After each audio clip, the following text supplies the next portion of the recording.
আমি প্ৰথম অৱস্থাত খুব ভাল পাইছিলোঁ যে এদিন আগত আমাৰ অসমৰ বিজেপিৰ সভাপতি মাননীয় দিলীপ শইকীয়া ডাঙৰীয়া দেৱে নিজ মুখেৰে তেখেতে মিডিয়াৰ আগত ঘোষণা কৰিছিলে যে আমি দতমা সমষ্টিত যেহেতু বডফা উপেন্দ্ৰনাথ ব্ৰহ্মৰ জন্মস্থান, গতিকে আমাৰ বিজেপি দলৰ ফালৰ পৰা দতমা সমষ্টিত বডফা উপেন্দ্ৰনাথ ব্ৰহ্মক শ্ৰদ্ধা জনাই সন্মান জনাই আমি কেণ্ডিডেট নিদিম বুলি তেখেতসকলে ঘোষণা কৰিছিলে।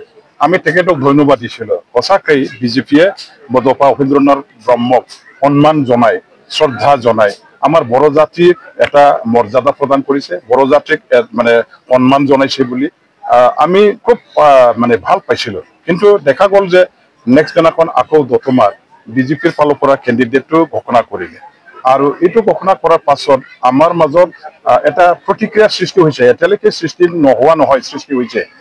সৃষ্টিটো মানে প্ৰতিক্ৰিয়াৰ সৃষ্টি হোৱাটো হ'ল কি যে বডফা উপেন্দ্ৰনাথ ব্ৰহ্মক শ্ৰদ্ধা জনাই কেণ্ডিডেট নিদিম বুলি কোৱাৰ পাছত কেণ্ডিডেট দিয়াৰ দ্বাৰা দি তেওঁলোকে বডফাক কি বুলি বুজাব খুজিছে, এইটো ডাঙৰ এটা প্ৰশ্ন হৈছে যে আচলতে তেখেতসকলে মানে কি কয় বডফা উপেন্দ্ৰনাথ ব্ৰহ্মক শ্ৰদ্ধা নজনাই নেকি, বডফা উপেন্দ্ৰনাথ ব্ৰহ্মক তেখেতসকলে আচলতে সন্মান নিদিয়ে নেকি, যাৰ কাৰণে নিজে নিজ মুখেৰে তেওঁলোকে কৈছিলে যে আমি বডফা উপেন্দ্ৰনাথ ব্ৰহ্মক শ্ৰদ্ধা জনাই কেণ্ডিডেট নিদিম বুলি কোৱাৰ পাছত আকৌ কেণ্ডিডেট দিলে।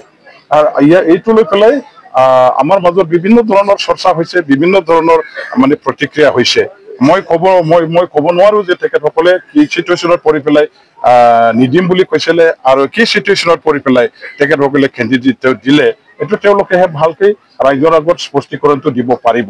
কিন্তু বড়ো ৰাইজৰ মাজত এইটো লৈ পেলাই বিভিন্ন ধৰণৰ এটা চৰ্চা হৈছে যে ক'তবা নহয় ক'তবা, কেনেবাকে বডফা উপেন্দ্ৰনাথ ব্ৰহ্মৰ নাম লৈ ৰাজনীতি কৰাৰ বেলিকাত বডফা উপেন্দ্ৰনাথ ব্ৰহ্মক এবাৰ মানে শ্ৰদ্ধা জনাবৰ কাৰণে কেণ্ডিডেট নিদিব বুলি ক'লে আকৌ কেণ্ডিডেট দিয়াৰ দ্বাৰা দি অপমান কৰাৰ নিচিনা এটা সিদ্ধান্ত লোৱাৰ দৰে হ'ল নেকি, তেনেকুৱা ধৰণৰ বড়োবিলাকৰ মাজত এটা চৰ্চা হোৱাটো আমি শুনিবলৈ পাইছোঁ।